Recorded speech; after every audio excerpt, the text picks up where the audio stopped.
5 definições. Uma delas, quando falou da questão dos acidentes, que é muito comum no adolescente, chama-se suicídio ordálico.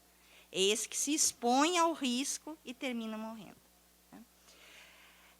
E aí, para só terminar, em relação à teoria das promessas quebradas, essa momento, né, data e horário e de tempo é comum no suicídio do adulto, da criança e do adolescente, geralmente durante a semana e em casa, quando os pais estão presentes.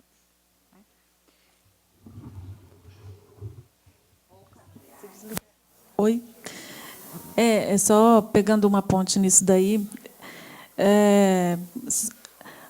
Acho que dá para a gente começar a pensar nisso que eu falo da identidade, né? Do enigma da identidade ou do sentido. É o sentido do trabalho, o sentido do que você faz, o sentido da sua vida.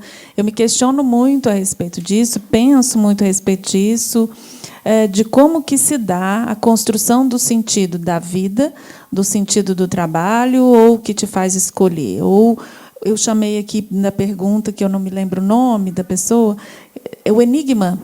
O enigma do sobrevivente, ou o enigma de quem consegue sobreviver às duras penas. Aí tem um conceito de resiliência, e que tem várias críticas sobre ele também, e tal, e que não dá conta de tudo. Não dá conta de responder. Tem coisas que a gente não consegue responder e a gente precisa pesquisar sobre isso. Essa multicausalidade ou os multimotivos, não dá para a gente generalizar de forma nenhuma. A pessoa se matou porque ela teve coragem ou ela se matou porque ela foi covarde, ou isso ou aquilo, né? São muitas coisas que ocorreram para que chegasse a esse ponto. Para nós, é muito angustiante pensar que alguém pôde desistir da vida. Ou porque nos mobiliza como então eu aguento, ou então nos mobiliza como foi que ela desistiu, ou para quem convive, para os sobreviventes, é de pensar como que essa pessoa pôde não me escolher, né? Que o amor que ela sente por mim não foi suficiente, o meu amor não foi suficiente para que ela permanecesse, e é isso tem muito sofrimento, né? Acho que as perguntas trazem a nossa reflexão para pensar realmente em que a gente pode contribuir enquanto profissionais para tentar refletir sobre essas questões e sobre o que acontece com as pessoas quando elas não conseguem mais ter forças para sustentar, às vezes, o miserere de todo dia. Porque todo mundo tem algum momento que pensa que eu não vou dar conta mais. E aí, no outro dia, você acorda e você dá conta mais um pouquinho e aí vai. Mas alguns têm mais força do que outros. Por quê? Eu não sei. Aí nós podemos pegar muitas teorias da psicologia para explicar isso de muitas formas diferentes. Essa história do suicídio na Suíça, eu ouvia isso muito quando eu era graduanda também, de dizer, é porque os suecos eles são felizes, mesmo assim eles se matam. E isso tem todo um discurso também por trás para dizer, então, quem tem dinheiro é feliz, né? Não é. Porque supõe-se que a realidade social deles, então, é suficiente para trazer felicidade? Não é. Aí eu volto para a questão. Sentido para a vida. E aí é o pior, né? É o perfeccionismo, o excesso de metas e de cobranças, cai naquilo que eu estava falando lá do trabalho, que é a mesma coisa para o operário que está ali tendo que cumprir metas dentro da empresa. O grande CEO lá da Finlândia também está com o mesmo problema. A meta e de ter que atingir um objetivo, de ter que chegar num lugar. A pessoa que vai ganhar o salário mínimo, para a pessoa que ganha 30 mil, ela pode ter sofrimento. Claro que ter sofrimento numa condição de miséria é uma coisa, ter sofrimento numa condição de riqueza é outra coisa, mas é sofrimento. Ainda é sofrimento.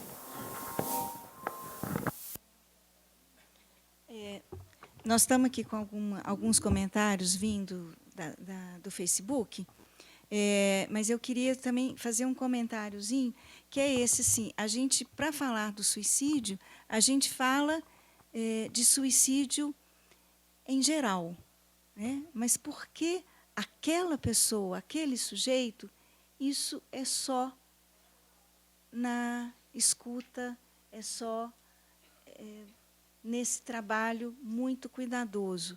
Então, eu acho que essa aproximação desse tema, ele nos traz essa dupla dificuldade, né, que é um tema. O suicídio é aquele que o sujeito faz sozinho e é absolutamente responsável pelo seu ato, e, ao mesmo tempo, o suicídio como sobredeterminado socialmente. Então, é nesse meio, né, que a gente tem que pensar, e nunca a gente já partir do princípio de que a gente consegue compreender um suicídio. Isso só se dá, na minha opinião, isso só se dá a partir da aproximação com esse sujeito. Eu vou ler aqui as questões que estão no Facebook, que vieram pela rede, e aí vocês já podem também pensar mais uma rodada de perguntas. Nós temos mais um comentário aqui do Gilberto Souza. É preciso levar isso ao povo, seja por conversas em praças, em postos de saúde, igrejas, na comunidade. Uma pergunta da Liliane Martins. Precisamos falar mais sobre o suicídio, sobre a prevenção e sobre como trabalhar com quem fica. Não sei se antes as notícias não chegavam tão rápido, mas se tornou um problema social que está atingindo a todos. Teria essa vida, que nos proporciona uma falsa ideia de podermos estar com tantas pessoas ao mesmo tempo e ao mesmo tempo estar sozinho? Perdemos o contato, o olho no olho, o afago, o cafuné. Até que ponto o fenômeno da tecnologia pode estar influenciando no aumento do número de suicídios? Mais uma pergunta da Karine Oliveira. Boa noite, excelente tema. Obrigada, Karine. Minha pergunta é em relação aos próprios profissionais de saúde, em especial aos psicólogos, os quais muitas vezes são vistos como proibidos a terem problemas emocionais, etc. Então, como trabalhar em defesa de ações que quebrem esses tabus? E há algum estudo sobre isso em específico? Desde já, obrigada e parabéns à mesa. Obrigada, Karine.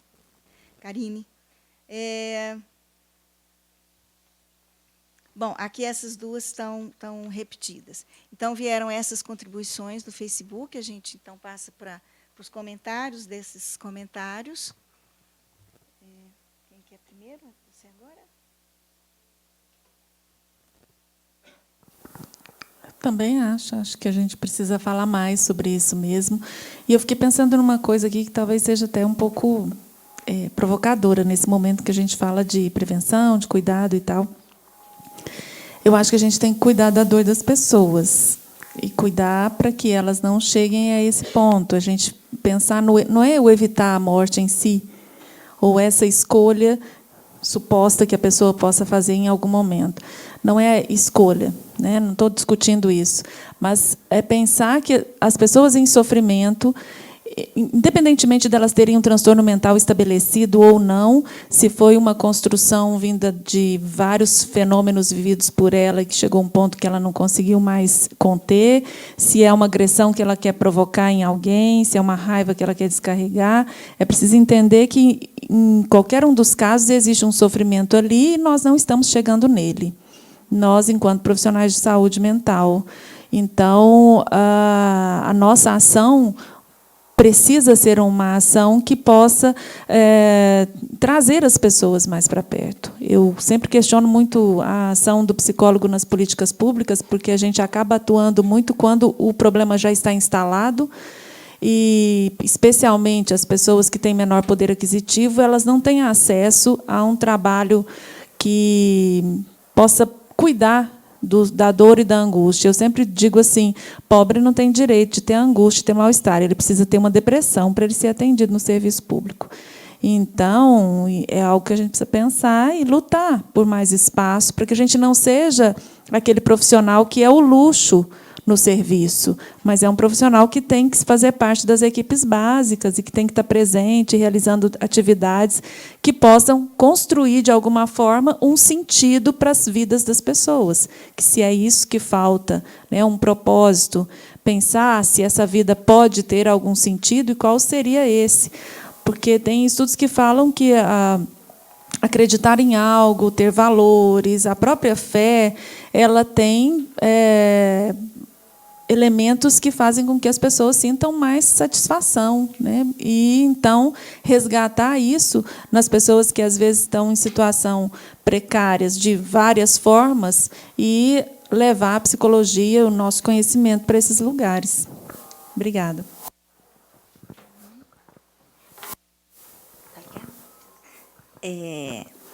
Em relação a primeira questão, né, que nós precisamos falar, Setembro Amarelo é uma iniciativa no mundo desde 2003. No Brasil, começamos em 2014 e, ano a ano, tem aumentado as possibilidades, as estratégias de divulgação do mês como valorização da vida e prevenção do suicídio, né? Setembro Amarelo. Em relação a cuidar de quem fica, é interessante a gente pensar isso no sentido da pós-venção. O suicídio nos convoca em 3 momentos: a prevenção, né?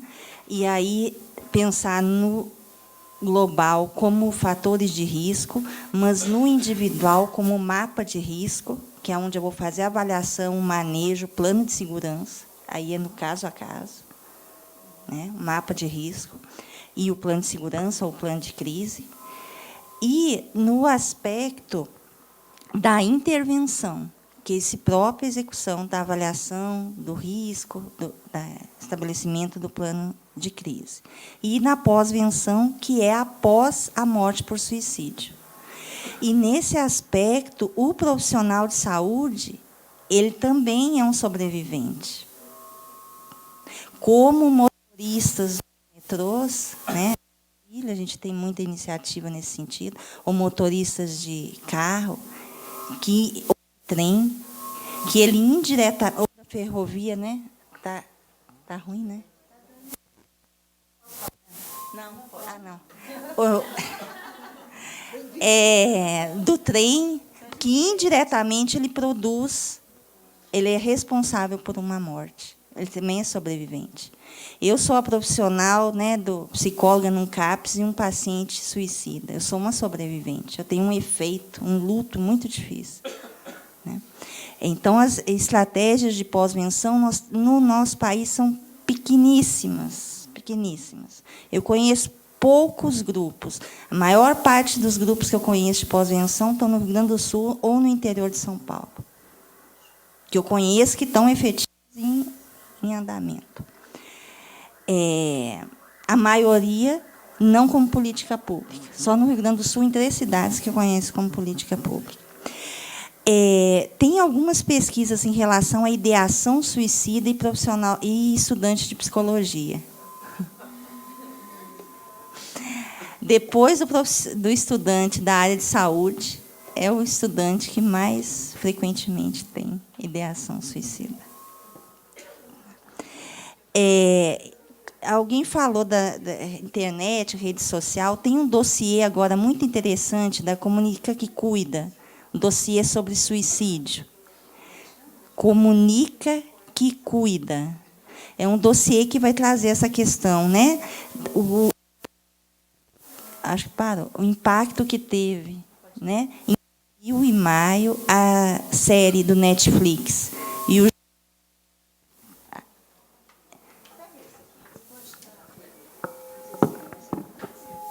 o jogo da baleia azul.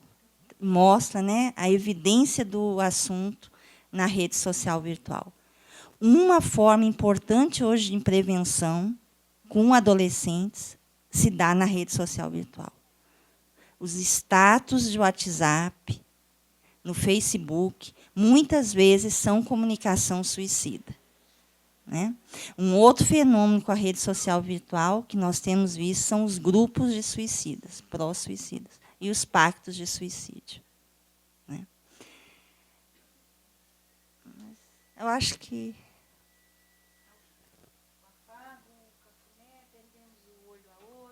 Há 120 anos atrás, o Durkheim falava, né? Diminuição da integração social como uma possibilidade de aumento do suicídio, né? Se a gente pensar, né, a precarização, às vezes, das nossas relações afetivas, sociais, né, em relação a essa possibilidade.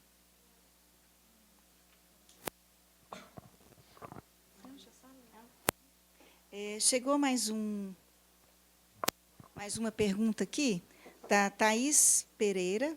Para onde e como encaminhar o paciente com ideação suicida, pensando na rede pública de saúde? E uma outra pergunta de Thaís Uti.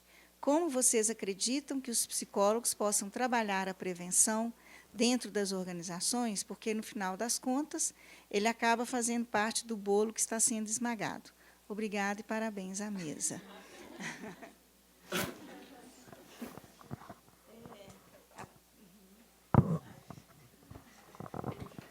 Boa pergunta, né? Você dá um problema. Já existem trabalhos sendo feitos de intervenção dentro das empresas. Já tem profissionais que são contratados. Quando ocorre um suicídio que foi dentro da empresa, existem profissionais que podem ser contratados para fazer uma intervenção lá dentro, porque aí fica caracterizado. Aí são os sobreviventes lá dentro, porque impacta em todos que estão ali. Então, empresas mais modernas já fazem isso. Nesse caso que eu contei lá da França, eles já têm trabalhos, essas empresas contrataram intervenções, não foi só a Telecom, foi a Renault, Carrefour, várias que tiveram suicídios em massa. E de fazer uma escuta com os setores, com as equipes, e de tentar resgatar um pouco. Agora, o psicólogo que está inserido dentro das organizações e está ali sendo massacrado junto, ele precisa começar a se instrumentalizar para aprender a falar a língua que eles entendem. A língua que eles entendem é a financeira mesmo. Isso é prejuízo para as empresas. Se a gente começa a argumentar e mostrar que o adoecimento pelo trabalho, o afastamento, as pessoas... as medidas hoje de clima, né, mostram que o ambiente de trabalho afeta profundamente o desempenho, a produtividade, etc. E que você pode conseguir produtividade de outras coisas, de outras formas. O profissional não deveria, se é que eu posso falar isso, se comprometer com práticas que ele sabe que não são efetivas. Esses treinamentos superficiais, esses treinamentos motivacionais, que fazem palestras que não levam a resultados a longo prazo. E são investimentos que podem ser feitos em outras coisas. Então, a gente precisa, eu acho que, enquanto psicólogos, nas organizações, eu sei que isso é utópico para quem está ainda no campo, que é muito difícil, eu acho que é algo que a gente vai conquistar, assim como a gente precisa conquistar mais espaço na saúde pública. Mas a gente precisa começar a pensar em ser mais preparados para isso, para falar uma linguagem que eles entendam e para mostrar tecnicamente. A gente precisa enfrentar os administradores, mostrando para eles tecnicamente o quanto é prejuízo para a empresa pessoas adoecidas e pessoas afastadas, e pessoas que morrem. É treinamento que ele perde, são pessoas que... É caro. É caro para a empresa. Então, se a gente começa a mostrar isso, a gente pode pensar em outras estratégias e não ficar comprando ideia dos outros, porque, às vezes, a gente também vai se acomodando na posição e aí a gente vai se tornando mero técnico, né? Eu acho que, aí, em relação a qual profissional encaminhar, acho que a Nádia pode falar um pouco melhor sobre isso, mas é o pronto-socorro, né? Eu penso que, a princípio, quando ocorre alguma crise, e nos serviços de saúde, o CAPS também, né? Mas você pode falar melhor. Só a ideação não configura uma crise suicida, né? Tem que se avaliar a ideação. No caso, o profissional da atenção primária, ele consegue acolher esse sofrimento e avaliar. Caso ocorra plano, né, ameaças, suicídio, e o ato, o gesto, né, que é a tentativa, a gente precisa de um nível especializado, né? Dentro da rede de atenção psicossocial, os CAPs. Né? E, na tentativa, ou quando na avaliação de risco você não tem possibilidade no plano de segurança de vínculo, aí, às vezes, a própria internação. Agora, caso tenha tentativa grave, ele vai chegar na emergência. Mas, pela minha experiência, as tentativas, só a grave é uma. As que não são graves, a gente nem sabe que ocorreram tentativas. Além da rede de atenção psicossocial, desses pontos, nós temos no Brasil o CVV, né, o Centro de Valorização da Vida. Eu até trouxe alguns folders, né, e uma cartilha com alguns mitos. Eu vou deixar com a Mariane para depois distribuir. É uma possibilidade. A gente tem feito muito essa divulgação no momento, né, de muitas vezes da falta de vinculação familiar ou social ou afetiva. É uma possibilidade de apoio emocional, né? Ligações, né, em crise são possibilidades de apoio emocional, e a gente tem visto. Além de ligar 141, no Brasil, desde janeiro de 2015, nós tivemos a iniciativa em Santa Maria do 188, que é totalmente gratuito, em função da tragédia, né, da Boate Kiss. A gente teve um aumento expressivo de tentativas de suicídio após, né, o acidente. Teve uma cooperação técnica, né, nesse governo entre o CVV, o Centro de Valorização da Vida, e o Ministério da Saúde. Diz que, a partir do dia 30 de setembro, mais 8 estados terão o número 188, que é ligação gratuita. Santa Catarina, Rio e o restante todo, Piauí, só do Nordeste, o restante todo Norte, em função dos migrantes, que nós estamos tendo muita tentativa de suicídio da migração. No CVV também nós temos o serviço de apoio emocional, de valorização da vida e prevenção do suicídio pelo chat e pelo Skype, que, em geral, são adolescentes, que hoje, crianças e adolescentes, que hoje ficam 4 horas esperando offline um atendimento para falar. Então, por isso, nós precisamos falar, né? Em alguns postos ainda tem atendimento, né, de apoio emocional físico, mas hoje a maior parte de adulto e idoso é telefone, e a maior parte de adolescentes e crianças e alguns adultos via chat e Skype. Carta nem existe mais, mas também mas também tinha. Então, é uma possibilidade de ajuda, né?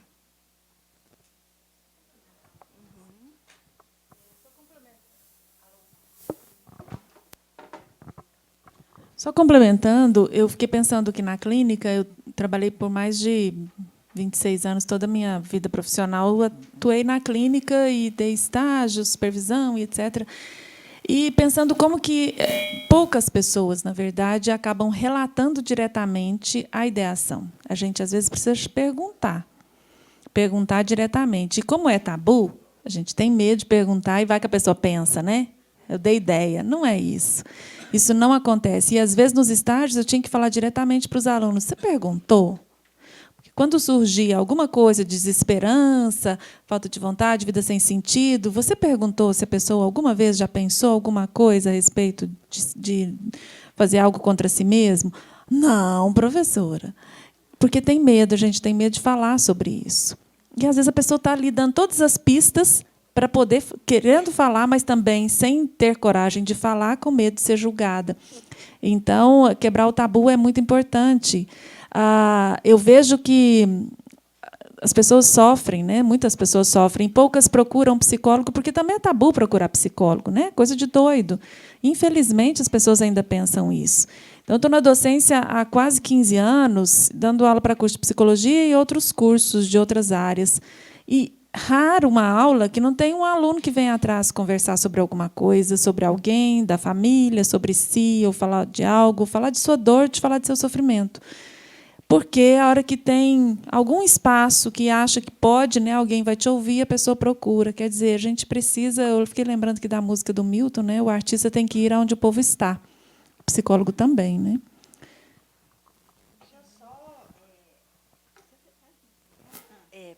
Aproveitando a importância dessa questão de se perguntar, né?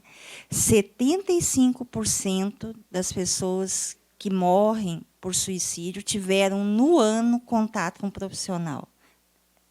Não tem registro de ideação, ou tentativa, ou plano. 45% no mês. Então, se nós não perguntarmos, nós não vamos avaliar. Se nós não avaliarmos o risco, nós não vamos manejar. Se nós não manejarmos, nós não vamos poder colaborar na prevenção. Então, isso realmente é muito importante.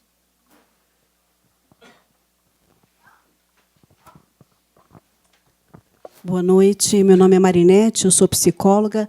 Antes de falar, eu quero agradecer e assim dizer da minha alegria de estar participando, de ver as colocações das palestrantes, de quem está conduzindo a mesa. O conselho está de parabéns. Muito obrigada, agradeço muito.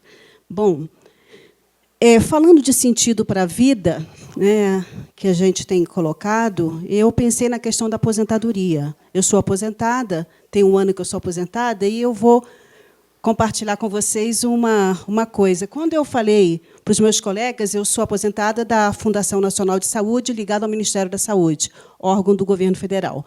Quando eu falei que ia aposentar, primeiro todo mundo levou um susto, e a maior preocupação das pessoas, Marinete, o que você vai fazer? Ainda bem que na tua profissão você tem o que fazer, porque psicólogo pode fazer muita coisa. Eu falei, gente, eu, pelo menos por ano, eu não quero fazer nada. Mas como não quer fazer nada? Eu falei, eu não quero fazer nada.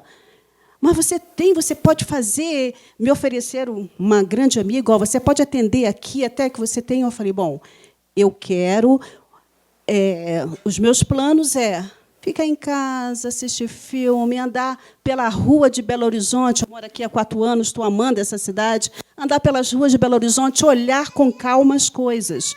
Depois, eu tenho planos, que é o que vou realizar agora. E aí, eu fiquei pensando na questão do capitalismo. Você é menos enquanto pessoa quando você não está produzindo. As pessoas acham que... E eu tenho colegas que não se aposentam porque não têm coragem de encarar a sua vida, de encarar a sua família e de se encarar. Né? Quem mora sozinha tem que se encarar. Você olha para 4 paredes, você está com você e com você mesma. As pessoas não têm coragem. Né? Eu queria saber se tem alguma coisa da questão do suicídio com relação ao aposentado, se existe alguma coisa com relação a isso. Mas é interessante, que eu quis compartilhar, sim, porque é muito interessante. Então, hoje, só compartilhando com vocês, fez 1 ano em julho que eu aposentei. Então, assim, nos meus planos, bom, o que eu quero? Não quero voltar a atender em consultório, como eu atendia, clínica. Eu quero ir lá para a população que não tem condições de estar no consultório. E hoje, interessante, que hoje foi um momento, eu fiz contato com uma comunidade, Pedreira... Obrigada. Tem um projeto lá muito legal, e eu vou começar nesse projeto. Então, é isso. Então, quando eu estou falando para os meus amigos isso, eles estão felizes. Que bom, Marinete. Mas, assim, isso não me faz melhor quando eu não estava fazendo nada. Quando eu estava, e vou continuar, olhando a vida de uma outra maneira, porque, para mim, a aposentadoria é isso. Então, eu me preocupo com isso, né? Esse olhar que as pessoas têm, e, às vezes, esse vazio, essa falta de sentido para a vida, quando eu não